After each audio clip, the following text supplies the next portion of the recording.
হরে কৃষ্ণ। সকল মাতাজি এবং প্রভুজিদের চরণে আমার প্রণাম। আমরা শ্রী ঈশ উপনিষদ অধ্যয়ন করছি। আজকে আমাদের চতুর্থ মন্ত্র আমরা অধ্যয়ন করব। আমরা মঙ্গলাচরণ দিয়ে শুরু করব। ওম অজ্ঞানতিমিরান্ধস্য জ্ঞানাঞ্জনশলাকয়া চক্ষুরুন্মিলিतं येन তস্मै শ্রীগুরুভে নমঃ। श्रीचैतन्य मनोभीष्टं स्थापितं येन भूतले स्वयं रूप कदा मह्यं ददाति स्वपदान्तिकम्। वन्देऽहं श्रीगुरु श्रीयुतपदकमलं श्रीगुरून् वैष्णवांश्च श्रीरूपं साग्रजातं सागर रघुनाथान्वितं तं सजीवम् साद्वैतं सावधूतं परिजनसहितं श्रीकृष्ण चैतन्य देवम् श्री राधा कृष्ण पादान सहगण ललिता श्री विशाखान्वितांश्च।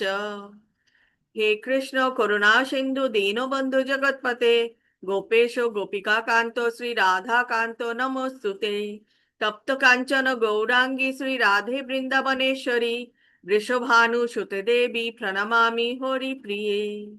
वाञ्छा कल्पतरुभ्यश्च कृपा सिन्धुभ्येव च पतितानां पावनेभ्यो वैष्णवेभ्यो नमो नमः। नमो विष्णुपादाय कृष्णपृष्ठाय भूतले श्रीमते भक्तिवेदान्त स्वामिनिति नामिने। नमस्ते सरस्वते देवे गौरवाणी प्रचारिणे निर्विशेष शून्यवादी पाश्चात्य देशतारिणे। जय श्री कृष्ण चैतन्य प्रभु नित्यानंद श्री अद्वैत गदाधर श्रीवासादि गौर भक्त वृंद। हरे कृष्ण कृष्ण कृष्ण हरे हरे हरे राम राम हरे हरे। निताई गौर प्रेमानंदे हरि हरि बोल। श्रीला प्रभुपाद की जय। श्रीला गुरु महाराज की जय। गुरु परंपरा की जय। श्री श्री राधा गोविंद जी की जय। শ্রী শ্রী জগন্নাথ দেবের স্নান যাত্রা কি জয়। সমবেত গৌর ভক্তবৃন্দ কি জয়। ওং নমো ভগবতে বাসুদেবায়। ওং নমো ভগবতে বাসুদেবায়। ওং নমো ভগবতে বাসুদেবায়। আজকে আমরা ঈশ উপনিষদের 4 নম্বর মন্ত্র বা চতুর্থ নম্বর মন্ত্র আমরা অধ্যয়ন করব।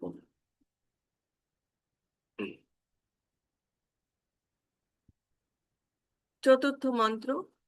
अनेजदेकं मनसो जावियो नैन देवा आप्नुवन् पूर्वमर्ष तद्धावतो अन्यनातेति तिष्ठत् तस्मिन् अपो मातर्विश्वा दधाति। শব্দার্থ। অনেজত স্থির, একম এক, মানস মন অপেক্ষা, জবীয়ঃ অধিকতর বেগবান, ন না, এনত এই পরম ঈশ্বর, দেব ইন্দ্র আদি দেবতাগণ, আপনুবান প্রাপ্ত হন, পূর্বম পূর্ববর্তী, অর্ষৎ দ্রুতগামী, তৎ তিনি, ধাবত ধাবমান, অন্যন অন্য সব লোকে, অত্যেতি অতিক্রম করে, তিষ্ঠৎ এক স্থানে স্থিতি থাকা সত্ত্বেও, তস্মিন তার মধ্যে, অপ বৃষ্টি, মাতরিষ্যা বায়ু এবং বৃষ্টির দেবতা, ধাবতী সরবরাহ করেন। অনুবাদ। তার ধামে যদিও তিনি স্থির, কার ধামে? পরমেশ্বর ভগবানের ধামে ভগবান স্থির, তবুও পরমেশ্বর ভগবান মন অপেক্ষা দ্রুতগামী এবং অন্যান্য ধাবমান সকলকে অতিক্রম করতে পারেন। তাহলে এখানে বলা হয়েছে যে ভগবান তিনি তার যে পরম ধাম, সেই পরম ধামে তিনি রয়েছেন, স্থির রয়েছেন, কিন্তু তবুও তিনি আমাদের মন কত দ্রুত চলে। তো তাই বলা হচ্ছে যে আমাদের মনের থেকেও অনেক অনেক দ্রুতগামী এবং অন্যান্য যত চলমান যত কিছু অনেক তাড়াতাড়ি চলতে পারে তাদের সকলকে তিনি অতিক্রম করতে পারেন। শক্তিমান দেবতারা তাকে প্রাপ্ত হন না। তাহলে এখানে বলা হচ্ছে যে দেবতা মহর্ষিরাও কিন্তু তাকে পেতে পারে না, খুব কঠিন তাকে পাওয়া। বায়ু ও বাড়ি প্রদানকারী দেবতাগণের নিয়ামক পরমেশ্বর ভগবান এক স্থানে স্থিত থাকা সত্ত্বেও অন্য সকলকেই অতিক্রম করে যান। তো ভগবান তিনি তার ধামে রয়েছেন, কিন্তু তার ধামে থাকা থাকা সত্ত্বেও তিনি কিন্তু অনেক তাড়াতাড়ি অন্য যা কিছু বজ্র, বিদ্যুৎ, বৃষ্টি বা মন তার থেকেও বেশি দ্রুত ভগবান চলতে পারে। শ্রীলা প্রভুপাদের তাৎপর্য আমরা দেখে নেব। শ্রীলা প্রভুপাদ কি চায়। সর্বশ্রেষ্ঠ দার্শনিকেরাও মনোধর্ম প্রসূত জল্পনা কল্পনার মাধ্যমে পূর্ণ পরমেশ্বর ভগবানকে জানতে পারেন না। তাহলে এখানে আমরা কিন্তু বারংবার একটাই জিনিস দেখছি যে ভগবান একই কথা বলে যাচ্ছে, যে এই জাগতিক কোনো কিছু দিয়েই কিন্তু ভগবানকে চিনতে জানতে বুঝতে পারা যায় না।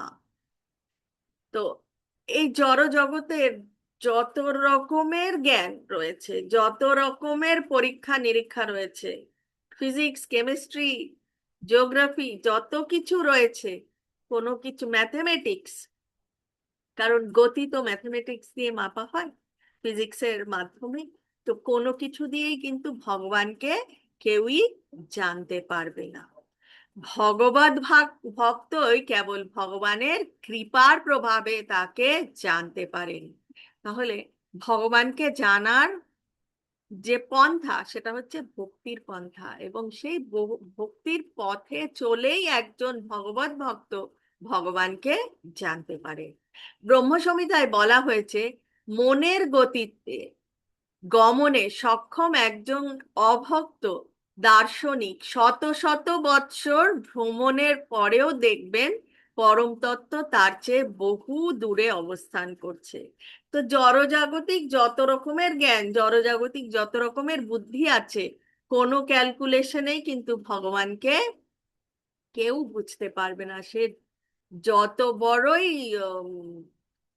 পিএইচডি, ডক্টরেট যাই হোক না কেন, ম্যাথমেটিক্স, ফিজিক্স, কেমিস্ট্রি যা কিছুই হোক না কেন, সে কিন্তু ভগবানকে কিছুতেই বুঝতে পারবে না। সে খালি দেখবে ভগবানকে যতই ক্যালকুলেশনের মাধ্যমে, যতই ফিলসফিক্যাল কোয়েশ্চেনের মাধ্যমে, যতই ভগবানকে অনুসন্ধান করার চেষ্টা করুক, ভগবান তার থেকে আরো তত দূরে যাবে। এবং কোন মায়ার দ্বারা, কোন শক্তির দ্বারা দূরে যাবে? তিনি যোগমায়ার দ্বারা নিজেকে আবৃত করে রাখেন।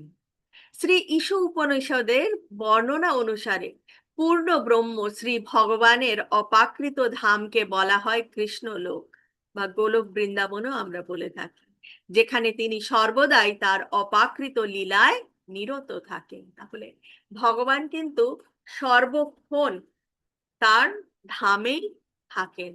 তিনি এই জরা জগতে, এই ভূলোকে যতবার এসছেন, তিনি কিন্তু এই ভূলোকেও থেকেছেন, এবং একই সময় তিনি কিন্তু তার কৃষ্ণলোক বা গোলক বৃন্দাবনেও তিনি উপস্থিত ছিলেন, এবং সেখানে সর্বদাই তার অপাকৃত।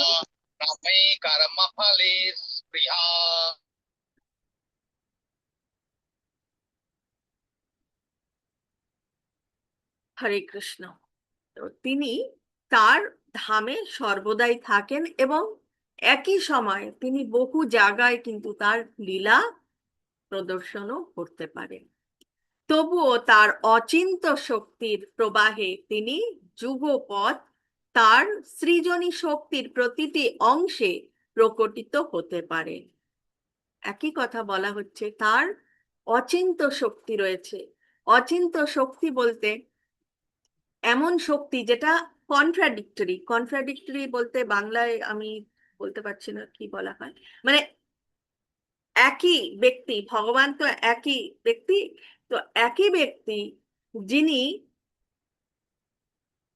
পুতনাকে নাশ করেছিলেন, পুতনাকে হত্যা করেছিলেন, আবার এইদিকে তিনি কিন্তু যশোদা মাকে ভয় পাচ্ছেন। একই ব্যক্তি, যিনি মাতার বাৎসল্য, মাতার যে প্রেম ভালোবাসা পাওয়ার জন্য তিনি কাতর, মায়ের কোলে রয়েছেন, মায়ের কোলে রয়েছেন, এবং একই সময় তিনি আবার কিন্তু মানে ঠিক সেই বয়সেই, কিছুদিন বয়সেই কিন্তু তিনি এত শক্তি প্রদর্শন করলেন যে তিনি পুতনাকে নাশ করলেন, তিনি কালিয়া দমন করলেন। এবং সেই ছোট্ট শিশু কৃষ্ণ, তিনি কিন্তু তার বাম হাতের এই ছোট্ট কনিষ্ঠা আঙ্গুলে তিনি আহ গিরি গোবর্ধন তুলে দিলেন। আবার একই কৃষ্ণ, সে আবার কিন্তু মাকে ভয় পাচ্ছেন, মাতা যশোদাকে ভয় পাচ্ছেন যে তিনি ক্ষীর চুরি করে এসেছেন, এবং অন্যান্য গোপীরা তার বিষয় নালিশ করতে এসেছেন। এটাই হচ্ছে তার অচিন্ত শক্তি। বিষ্ণু পুরাণে তার শক্তিকে অগ্নির উত্তাপ ও আলোকের সঙ্গে তুলনা করা হয়েছে।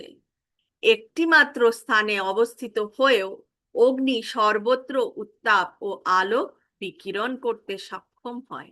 তেমনি পরমেশ্বর ভগবান তার অপাকৃত ধামে অবস্থান করেও তার বিবিধ শক্তিকে সর্বত্র পরিব্যাপ্ত করতে সক্ষম হন।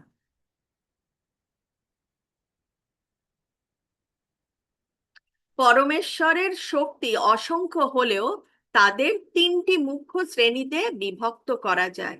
তো ভগবানের যে শক্তি, অনেক অনেক শক্তি রয়েছে, তো তিনটি, মেন তিনটি তে সেটা ভাগ করা হয়। কি কি শক্তি?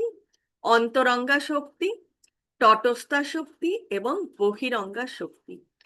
এবং এই তিনটি শক্তির মধ্যে, মানে প্রত্যেকটি শক্তির মধ্যে শত শত লক্ষ লক্ষ উপবিভাগ আবার রয়েছে। প্রভুত্বকারী দেবতা, যারা প্রাকৃতিক ইন্দ্রিয় গ্রাহ্য বিষয় যেমন বায়ু, আলোক, বৃষ্টিপাত প্রভৃতি নিয়ন্ত্রণে এবং পরিচালনায় ক্ষমতাপ্রাপ্ত, তারা পরমেশ্বর ভগবানের তটস্থ শক্তির অন্তর্গত। তাহলে প্রথমে মধ্যিখানেরটা বলছে, অন্তরঙ্গা শক্তি হচ্ছে সব থেকে ওপরে, মধ্যিখানে রয়েছে তটস্থ শক্তি, এবং তটস্থ শক্তির মধ্যে বিভিন্ন দেব দেবতারা রয়েছে, এবং তার সাথে আমাদের মতন জীবাত্মারাও কিন্তু সেই তটস্থ, ভগবানের তটস্থ শক্তি। মনুষ্য সহ সমস্ত জীবাত্মাও ভগবানের তটস্থ শক্তি জাত। এই জড় জগৎ ভগবানের বহিরাঙ্গা শক্তি। বহিরঙ্গা শক্তি হচ্ছে এই জড় জগৎ, এবং চিদ আকাশ বা ভগবত ধাম হচ্ছে তার অন্তরঙ্গা শক্তির প্রকাশ। তাহলে আমরা তিনটে বুঝতে পারলাম। সবার প্রথমে তার যে অন্তরঙ্গা শক্তি, সেই অন্তরঙ্গা শক্তি কি? অন্তরঙ্গা শক্তি হচ্ছে তার চিদ জগৎ বা ভগবত ধাম। মধ্যিখানে রয়েছে বিভিন্ন জীব সত্তা এবং দেব দেবতারা, এবং তার নিচে যেটা, যেটা নিম্নতর, সেটা হচ্ছে বহিরঙ্গা শক্তি বা এই জড় জগৎ বা মায়া। এভাবেই পরমেশ্বরের বিভিন্ন শক্তি সর্বত্র বিভিন্নভাবে প্রকাশিত। যদিও ভগবান এবং তার শক্তির মধ্যে কোনো পার্থক্য নেই, তবুও কারো ভ্রান্ত ধারণা করা উচিত নয় যে ভগবান নির্বিশেষ রূপেই সর্বত্র বিরাজিত। কারণ ভগবান নির্বিশেষ নন, তিনি একজন ব্যক্তি। তাই আমাদের কখনোই মনে করা উচিত না যে ভগবান নির্বিশেষ। মানুষ মাত্রই তার বুদ্ধিমত্তা এবং বোধ শক্তি অনুসারেই কোনো সিদ্ধান্ত করতে অভ্যস্ত, কিন্তু পরমেশ্বর ভগবান আমাদের সীমিত উপলব্ধির অতীত। আমরা জড়জগতে আসি, মায়ার সংস্পর্শে আসি, এবং তারপরে আমাদের কি হয়, আমরা সবকিছু নিয়েই আহ, আমাদের মধ্যে দ্বিধা থাকে, এটা না ওটা, বা কি করে হতে পারে, আমরা সবকিছুই যুক্তি দিয়ে বোঝার চেষ্টা করি, কিন্তু ভগবানকে কোন রকম যুক্তি দিয়ে বোঝা যায় না। কারণ জড়জগতের সংস্পর্শে আসার সাথে সাথে আমাদের যে বুদ্ধি, সেটাও কিন্তু সেই মায়ার দ্বারা ঢেকে যায়, এবং সেই মায়ার দ্বারা ঢাকা বুদ্ধি দিয়ে কখনোই আমরা ভগবানকে উপলব্ধি করতে পারবো না। কারণ যখনই আমরা মায়ার আবরণের মধ্যে থাকবো, তখন আমাদের সবকিছু সীমিত হয়ে যায়। তো সেই সীমিত বুদ্ধি দিয়ে, সীমিত দৃষ্টি দিয়ে, সীমিত কোনো রকম ক্যালকুলেশন দিয়েই ভগবানকে উপলব্ধি করা যায় না। এই কারণেই উপনিষদে আমাদের এই বলে সতর্ক করা হয়েছে যে পরমেশ্বর ভগবান হচ্ছেন আবাং মনস্কোচর, অর্থাৎ বাক্য ও মনের অতীত। ভগবদ গীতার 10ম অধ্যায়ের 2য় শ্লোকে ভগবান কি বলেছেন? ভগবান বলেছেন যে এমনকি মহান ঋষি এবং দেবতারাও তাকে জানতে পারেন না। সুতরাং ভগবান সম্বন্ধে অজ্ঞ অসুরদের কথা বলাই বাহুল্য। এখানে অসুর কাদের বলা হয়েছে আমরা আগের দিন দেখে নিয়েছি, যারা ভগবানকে মানে না, জানে না, বোঝে না। ভগবান বলে যে কেউ আছে সেটাও তারা ভাবার চেষ্টা করে না, তারাই হচ্ছে অসুর। এবং যারা ভক্তির পথে চলে তারা কিন্তু সুর। তো এখানে সেই কথাই বলা হচ্ছে যে মহান ঋষি এবং দেবতারাও তাকে জানতে পারেন না, তো অসুররা কি করে জানবে? এই চতুর্থ মন্ত্রে স্পষ্টভাবে ইঙ্গিত করা হয়েছে যে পরম তত্ত্ব হচ্ছেন অন্তিকে পরম ব্যক্তি। তা না হলে তার ব্যক্তিসত্তার সবিশেষ রূপের সমর্থনে নানাবিধ লক্ষণ উল্লেখের কোনো প্রয়োজনই ছিল না। তো ঘুরে ফিরে আমরা একই জিনিস দেখছি, ভগবান কিন্তু নিরাকার নন, তিনি নির্বিশেষ নন, তিনি একজন ব্যক্তি। যদিও বা ভগবানের সমস্ত লক্ষণ তাদের মধ্যে রয়েছে, কাদের মধ্যে? এই জীব সত্তাদের মধ্যে। এই তটস্থা শক্তির কথা বলা হচ্ছে। সমস্ত লক্ষণ তাদের মধ্যে রয়েছে, যেটা আমরা দেখেছি অচিন্ত ভেদ অভেদ তত্ত্ব। বিশাল আকার সমুদ্র একটা জাহাজ ডুবিয়ে দিতে পারে। বিশাল আকার সমুদ্রের জলের যে স্বাদ সেটা লবণাক্ত, এবং এক বিন্দু জলের স্বাদও কিন্তু লবণাক্ত। তো গুণে এক, কিন্তু পরিমাণে এক নয়। তাই বলা হচ্ছে ভগবানের স্বতন্ত্র শক্তির অবিচ্ছেদ্য অংশগুলির কার্যক্ষেত্রেও কিন্তু সীমাবদ্ধ। সেই এক বিন্দু জলের মতো তার, সে কিন্তু সীমাবদ্ধ, সে এক বিন্দু, সে একটা জাহাজকে ডোবাতে পারে না। সেই জন্য এই অংশগুলি কখনো সমগ্রহীন সমান হতে পারে না, এবং ভগবানের পূর্ণ শক্তিকে উপলব্ধিও করতে পারে না, কারণ সবকিছুই সীমিত। গুণে এক থাকলেও পরিমাণে এক নয়। মূর্খ ও নির্বোধ জীব যারা পরমেশ্বর ভগবানের অবিচ্ছেদ্য অংশ, তারা জড়া প্রকৃতির প্রভাবে প্রভাবিত থেকেই ভগবানের অপাকৃত স্থিতি অনুমান করার বিফল চেষ্টা করে। কেন বলছে প্রকৃতির প্রভাবে প্রভাবিত থেকে অপাকৃত স্থিতি অনুমান করতে পারেন না? কারণ প্রকৃতির প্রভাব মানে মায়াদেবীর বন্ধনের মধ্যে থেকে, সেই সীমার গণ্ডির ভেতরে থেকে কিন্তু কিছুতেই ভগবানকে জানা যায় না। আমাদেরকে এই মায়ার বন্ধন ত্যাগ করে ভগবানকে জানতে হবে। কখন ত্যাগ করতে পারবো? আমরা নিজেরা কি ত্যাগ করতে পারবো না? মায়াদেবীও কিন্তু ভগবানেরই শক্তি, সেও কিন্তু ভগবানের নির্দেশেই আমাদের ওপরে সেই শেকল দিয়ে রেখেছে, সেই বন্ধন দিয়ে রেখেছে, সেই আবরণ দিয়ে রেখেছে। সেই আবরণ আমরা নিজে থেকে ভাঙতে পারি না, কারণ ভগবানের শক্তি কি করে আমরা মায়াদেবীকে হারাবো? হারাতে পারবো না। একমাত্র পন্থা হচ্ছে যদি আমরা ভক্তির পথে নামি। মায়াদেবী কিন্তু ভগবানের কন্ট্রোলে, ঠিক আছে, মায়াদেবী ভগবানের কন্ট্রোলে। তো আমরা মায়াদেবীকে হারাতে পারবো না। আমাদের কি করা উচিত? আমাদেরকে ঘুর পথ নিতে হবে, আমাদেরকে ভক্তির পথে চলতে হবে। ভক্তির পথে যদি আমরা চলি, তখন ভগবানই নির্দেশ করবেন, আদেশ করবেন মায়াদেবীকে, এ আমার পথে এসছে, এর ওপর থেকে আবরণ তুলে নাও। মনোধর্মের দ্বারা ভগবানের স্বরূপকে প্রতিষ্ঠিত করার ব্যর্থ প্রয়াসীদের ঈশ উপনিষদ এই শ্লোকে সতর্ক করেছেন। তাহলে মনোধর্মী কাদের বলা হচ্ছে? কারণ মনোধর্মী হচ্ছে যারা এই জড়া জগতে এসে জড়া জগতের বুদ্ধি দিয়ে তাদের মন লাগিয়ে ভগবানকে বোঝার চেষ্টা করে, তাদেরকে বলছে মনোধর্মী। বেদ এর মতো বেদের মতো শ্রেষ্ঠ উৎস থেকেই ভগবানের অপাকৃত স্বরূপ জানার চেষ্টা করা উচিত, কেননা তা অপাকৃত জ্ঞানের আকার। বেদের জ্ঞান কি জ্ঞান? আমরা দেখেছি বেদের জ্ঞান ভগবানের থেকে এসছে, এই জড়া জগতের জ্ঞান নয়। অতএব বেদের জ্ঞানের পন্থা ধরেই ভগবানকে একমাত্র জানা যায়। আর আমরা কলিযুগের, আমাদের কাছে অত সময় নেই অত কিছু অধ্যয়ন করার। একটাই সহজ উপায়, সেটা হচ্ছে হরের নামা হরের নামাই বা কেবলম কালাউ নাস্তিয়েভ্যা নাস্তিয়েভ্যা নাস্তিয়েভ্যা গতির অন্যথা। জয় শ্রীকৃষ্ণ চৈতন্য প্রভু নিত্যানন্দ শ্রী অদ্বৈত গদাধর শ্রীবাসাদি গৌর ভক্তবৃন্দ। হরে কৃষ্ণ কৃষ্ণ কৃষ্ণ হরে হরে, হরে রাম রাম রাম হরে হরে। এই সংকীর্তন, এই মহামন্ত্র জপ করেই আমরা ভক্তির পথে চলতে পারি এবং তাতেই ভগবান সন্তুষ্ট হবে।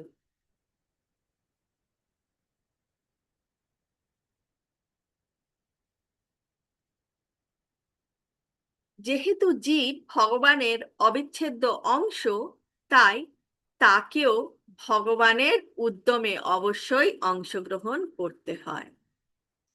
সমস্ত কিছুই পরমেশ্বরের শক্তির প্রকাশ।